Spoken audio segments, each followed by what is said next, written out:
तो हेलो दोस्तों, इस वीडियो में हम पृथ्वीराज चौहान जी के इतिहास के बारे में जानेंगे। तो वीडियो को स्टार्ट करते हैं। पृथ्वीराज तृतीय, जिन्हें पृथ्वीराज चौहान या राय पिथौर के नाम से भी जाने जाते हैं, वह अब तक के सबसे महान राजपूत शासकों में से एक थे। वह चौहान वंश के प्रसिद्ध शासक है जिन्होंने सपदा बक्सा पर शासन किया। वर्तमान में यह क्षेत्र राजस्थान, उत्तर प्रदेश, दिल्ली, हरियाणा, मध्य प्रदेश और पंजाब है। हालांकि उन्होंने अजमेर को अपनी राजधानी बनाए रखे थे, फिर भी कई लोक विधियां उन्हें भारत के राजनीतिक केंद्र दिल्ली के राजा के रूप में वर्णित करती है। पृथ्वीराज चौहान जी का जन्म ज्येष्ठ के 12वें दिन 1166 ईस्वी को हुआ था। उनके पिताजी का नाम सोमेश्वर था और उनकी माताजी का नाम कर्पूरा देवी। पृथ्वीराज चौहान जी का पालन पोषण गुजरात में हुआ। पृथ्वीराज द्वितीय की मृत्यु के बाद पृथ्वीराज चौहान के पिता सोमेश्वर को चामान राजा के रूप में ताज पहनाया गया। जब पृथ्वीराज चौहान 11 वर्ष के थे तब 1177 में उनके पिताजी का मृत्यु हो गई, जिसके कारण 11 वर्षीय पृथ्वीराज चौहान उसी वर्ष शासक के रूप में सिंहासन पर बैठे। युवा राजा के रूप में अपने प्रारंभिक वर्षों के दौरान पृथ्वीराज चौहान जी को कुछ वफादार मंत्रियों द्वारा सहायता प्रदान की गई। इस अवधि के दौरान मुख्यमंत्री कदवासा थे, जिन्होंने अपनी पूरी जीवन युवा राजा पृथ्वीराज चौहान जी के लिए समर्पित कर दिए। पृथ्वीराज चौहान ने वर्ष 1180 ईस्वी में प्रशासन का वास्तविक नियंत्रण ग्रहण किया। जब उन्होंने प्रशासन का वास्तविक नियंत्रण ग्रहण किया तभी उन्हें कई हिंदू शासकों द्वारा चुनौती दी गई। वह हिंदू शासक चामान वंश पर कब्जा करना चाहते थे। पृथ्वीराज चौहान की पहली सैन्य उपलब्धि उनके चचेरे भाई नागार्जुन को मिला था। नागार्जुन पृथ्वीराज चौहान के चाचा का पुत्र था, जिन्होंने सिंहासन पर उनके राज्याभिषेक के खिलाफ विद्रोह किया था। पृथ्वीराज चौहान ने गुडापुर पर पुनः कब्जा करके अपनी सैन्य श्रेष्ठता को दिखाया, जिस पर नागार्जुन का कब्जा था। यह पृथ्वीराज चौहान की प्रारंभिक सैन्य उपलब्धियों में से एक थी। चचेरे भाई को पूरी तरह से हराने के बाद पृथ्वीराज आगे बढ़े और 1182 में पड़ोसी राज्य भदनाक पर कब्जा कर लिए।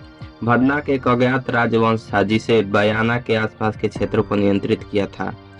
भदनाक हमेशा दिल्ली के आसपास के क्षेत्रों को कब्जा करना चाहता था, इसलिए पृथ्वीराज चौहान जी ने भदनाक को कब्जा कर लिए। पृथ्वीराज चौहान को संयुक्ता नाम के एक राजकुमारी से प्रेम हो गया। वह कनौज की राजा की बेटी थी, जिस राजा का नाम जयचंद था। यह बात कनौज के राजा जयचंद को पता चला। वह नहीं चाहते थे कि पृथ्वीराज उनकी बेटी से विवाह करे, इसलिए उन्होंने उसके लिए एक स्वयंवर का आयोजन किया। उन्होंने पृथ्वीराज चौहान जी को छोड़कर सभी राजकुमारों को आमंत्रित किया। उन्होंने पृथ्वीराज चौहान जी को अपमान करने के लिए उन्हें आमंत्रित नहीं किए, लेकिन संयुक्ता ने सभी राजकुमारों को अस्वीकार कर दिया और बाद में पृथ्वीराज चौहान के साथ दिल्ली भाग गई, जहां उनकी विवाह हो गई। 1182 से 1183 वर्षों के बीच पृथ्वीराज चौहान जी योजक भुक्ता को हराया, जिस पर चंदेल राजा परमाडी का शासन था। पृथ्वीराज द्वारा चंदेल राजा को पराजित करने से कई शासकों ने पृथ्वीराज चौहान पर नाराज हो गए, जिसके बाद चंदेल और गढ़वाहों के बीच एक गठबंधन बन गया। चंदेल और गढ़वाहों ने अपने सेना के साथ पृथ्वीराज चौहान जी के शिविर पर हमला कर दिया, लेकिन चंदेल और गढ़वाहों की हार हो गई। युद्ध के कुछ दिन के बाद दोनों राजाओं को फांसी दे दी गई। पृथ्वीराज चौहान जी के जीवन में सबसे महत्वपूर्ण युद्ध तराइन का प्रथम युद्ध और तराइन का द्वितीय युद्ध है। तराइन का प्रथम लड़ाई 1190 ईस्वी में शुरू हुई थी। इस लड़ाई के शुरू होने से पहले मोहम्मद गौरी ने तबर हिंदा पर कब्जा कर लिया था, जो चामान का एक हिस्सा था। यह बात पृथ्वीराज जी के कानों पहुंची और वह बहुत क्रोधित हुए। उन्होंने उस स्थान की ओर एक अभियान चलाया। मोहम्मद गौरी ने तबर हिंदा पर कब्जा करने के बाद फैसला किया कि वह अपने देश पर वापस चला जाएगा, लेकिन जब उसने पृथ्वीराज चौहान जी के हमले के बारे में जाना तो उसने अपनी सेना के साथ लड़ाई के लिए तैयार हो गया। दोनों सेनाएं आपस में भिड़ गई। पृथ्वीराज चौहान जी ने मोहम्मद गौरी को हरा दिए, लेकिन किसी तरह से मोहम्मद गौरी बच निकला। पृथ्वीराज चौहान ने पहली लड़ाई में मोहम्मद गौरी को हराने के बाद उनका दोबारा इरादा लड़ने का नहीं था, लेकिन पहली लड़ाई उनके लिए महज एक सीमांत लड़ाई थी और कभी भी नहीं सोचा था कि उससे दोबारा लड़ना पड़ेगा। तराइन का दूसरा युद्ध 1192 ईस्वी में शुरू हुई।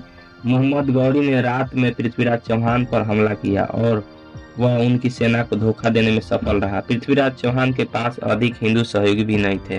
तराइन के दूसरी युद्ध में पृथ्वीराज चौहान जी को हार हो गई और मोहम्मद गौरी ने पृथ्वीराज चौहान जी को बंदी बना लिया। आधुनिक इतिहासकारों के अनुसार मोहम्मद गौरी ने पृथ्वीराज चौहान को बंदी बनाने के बाद अजमेर ले गया और 1192 ईस्वी में उनकी हत्या करवा दी।